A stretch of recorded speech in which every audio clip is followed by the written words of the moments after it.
trying to disrupt our message, and it looks like they're hitting us with these bioweapons and things that are going on. I don't know if they're toxins, but it's the second time we've had this happen, so we've been a little bit rough the last week.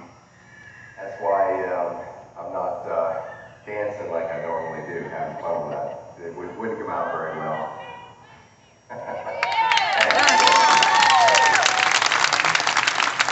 Yeah, these ice holes can throw at us whatever they want. It's not going to stop. It's like, I guess they're not learning that lesson, but it doesn't really help that I taunt these douchebags all the time. But I'm just going to keep coming on stronger and harder every time they do something stupid. Just keep calling out all the names. They're scumbags. They're weak. I know we got a couple people in here tonight that are here for a reason. There's infiltrators everywhere. I get them everywhere I go. I don't know what you think you're going to accomplish, but it ain't going to stop what I'm doing. This war is going to continue. Patriot Street Fighter is a smoke-out operation. I sort them out in my own circle. I remove them. Anybody gets anywhere near this operation, their ass gets tossed out. So you're going to have your pre-believers that you're going to make some waves here. Ain't going to happen. It's not going to work. We're doing what we're doing. It's obviously very successful. And you guys are driving an incredible growing army, the Patriot Street Fighter Nation. And it's happening everywhere we go. And we're just getting started, believe me. So, I just spent the weekend in Anaheim. We had a great event there. Clay Clark's venue there. General Flynn, of course. Patrick was there. Patrick Byrne and Lindell. These guys will all come on the show. I talked to this past weekend. And, I've been to 3 events now with General Flynn. I still haven't had a chance to meet him, right? And somebody asked me twice, well, how can you be backstage with General Flynn? You don't have a picture, you haven't met him. And my response was, hanging out in the green room the whole time at these venues and these events and meeting all the people, the speakers there, that doesn't help me win my war. I can't build that army spending all my time back there hanging out with people taking pictures.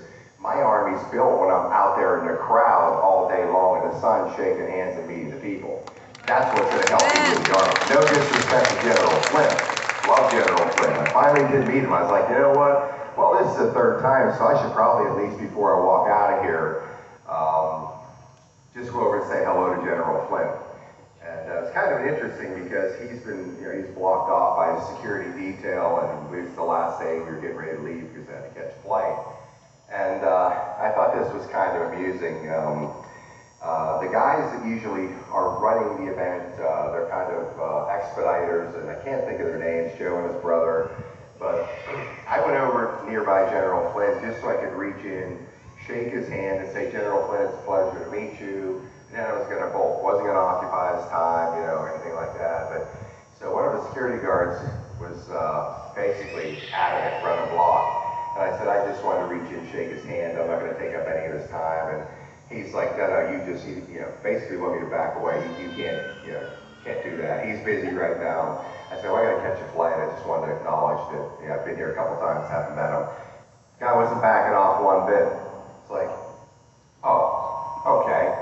So I turned around, like Dennis and Dan, I'm like, you know what? Let's go. And I heard Joe walk over to this guy and say, hey, wait a second.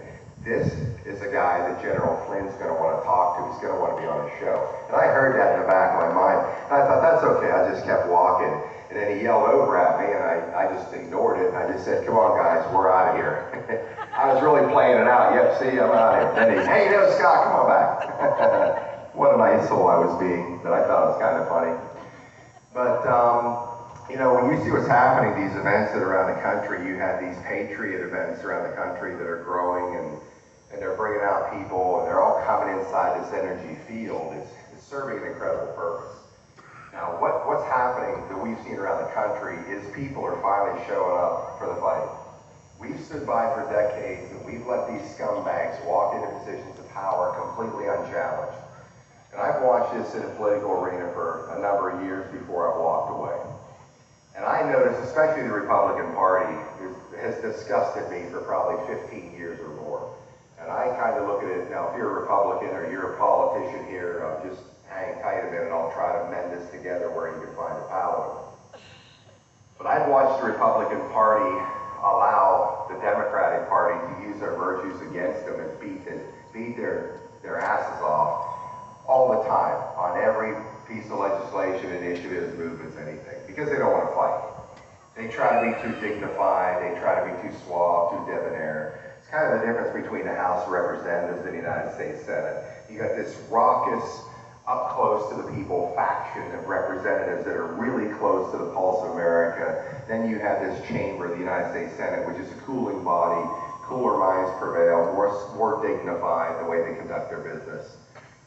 That's all fine and dandy, but when we're on the verge of losing the country and certainly the culture, warfare is warfare. And that means it's dirty, it's bloody, it's ruthless. It brings a Patriot Street Fighter language like, go for it yourself, you scumbags. I don't care what you think. We're going to come after you. We're going to bury you. We're going to stop until you're dead, in the ground, in a box. I don't care what it takes.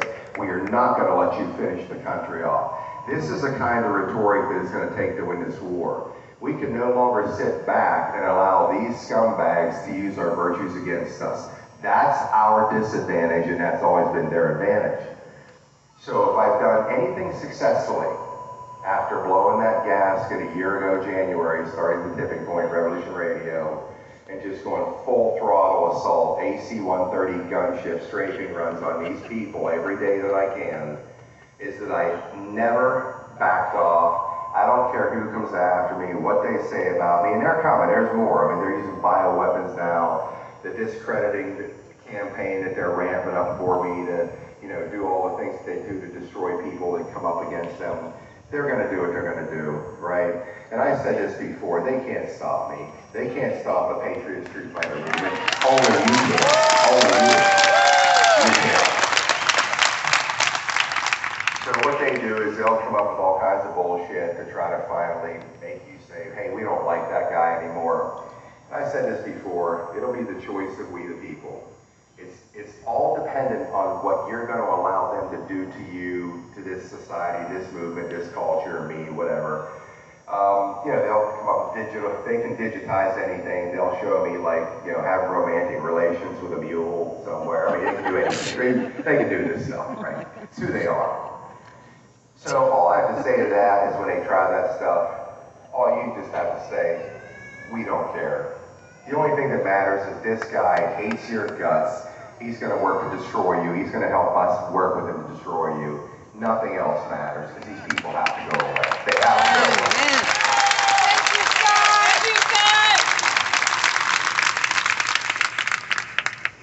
So what we've seen happening around the country, for me, it's been an incredible ride.